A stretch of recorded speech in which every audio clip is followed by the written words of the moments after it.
In this moment, to share what Israel means to him, I invite forward our Shinshin, our Israeli emissary who is spending the year here in America in between high school and the army, Roy Newman, to come forward and share his words. Our fifth graders will recognize him. He spends every week with them at the JLL, and some of our teens will recognize him from Wednesday nights.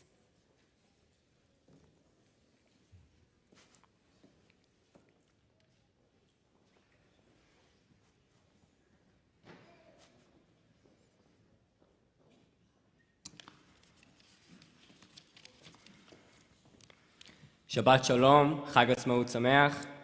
Thank you, Rabbi Blake, for the honor of speaking to this incredible congregation tonight. I am so lucky and proud to be a part of the WRT and JLL community this year.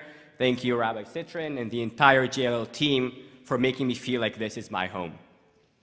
In about a month from now, I'll be driving down to Brooklyn with Rabbi Blake to have dinner at a restaurant he claims has the best hummus outside the Middle East. I am very excited about it.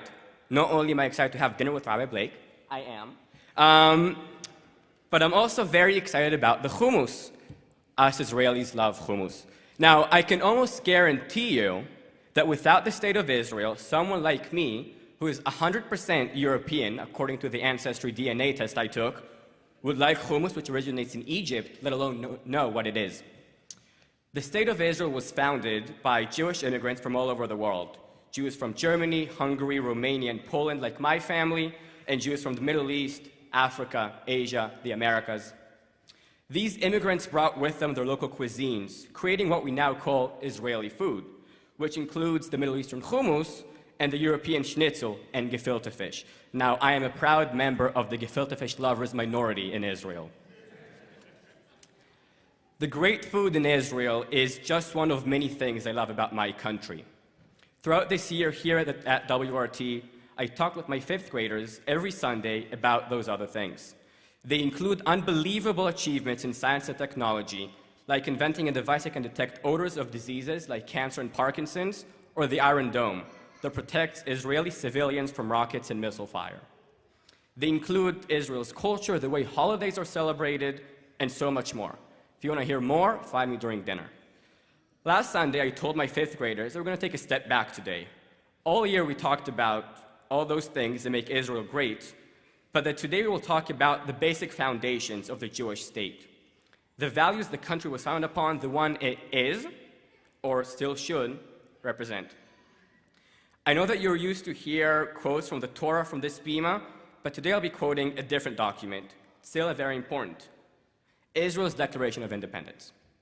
75 years ago this week, the Jewish leadership in the land of Israel gathered in a small room in Tel Aviv and declared the establishment of the State of Israel.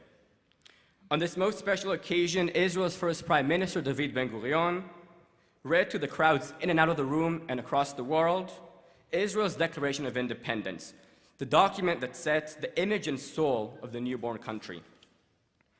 The declaration starts with the history of the Jewish people and their connection and bond to the land of Israel. It says, the land of Israel was the birthplace of the Jewish people. Here their spiritual, religious, and political identity was shaped. Here they first attained to statehood, created cultural values of national and universal significance, and gave to the world the eternal book of books.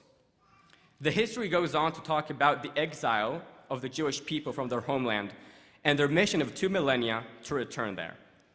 Then, independence is declared.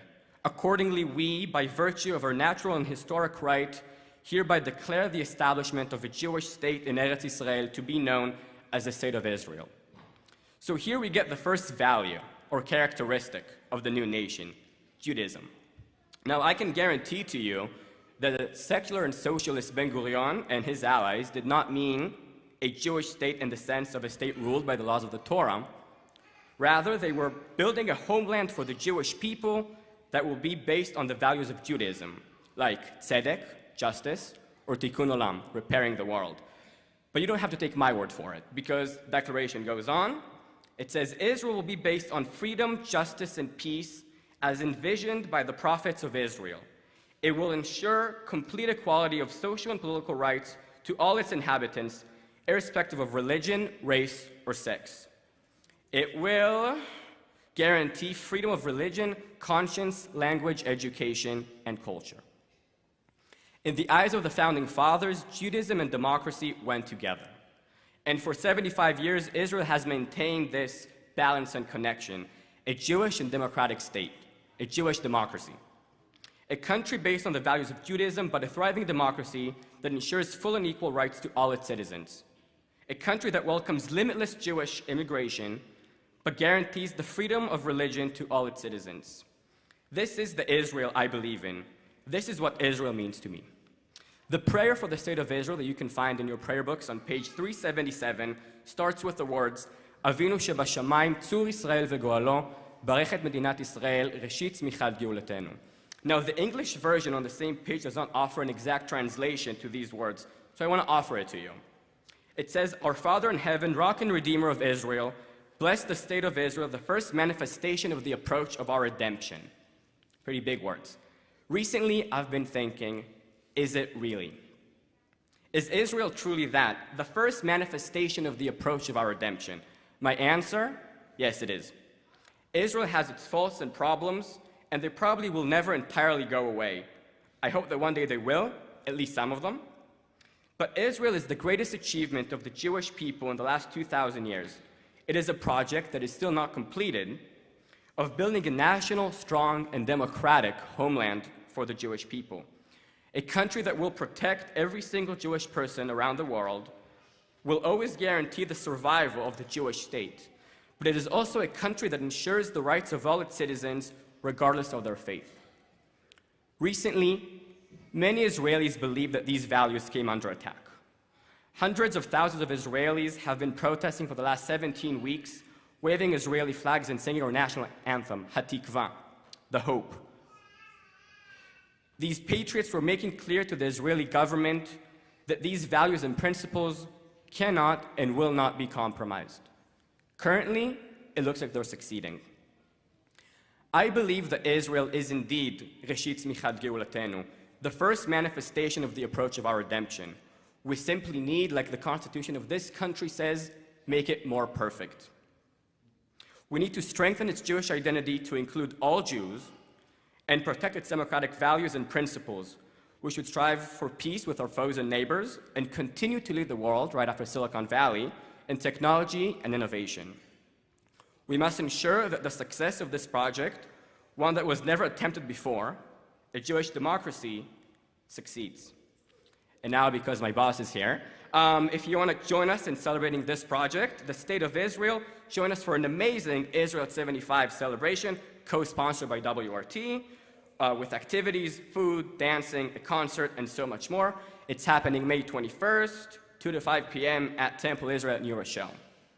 May the next 75 years be even more successful than the last ones. Like my first graders say, Yom Holedet Sameach Israel. Happy birthday, Israel. Thank you.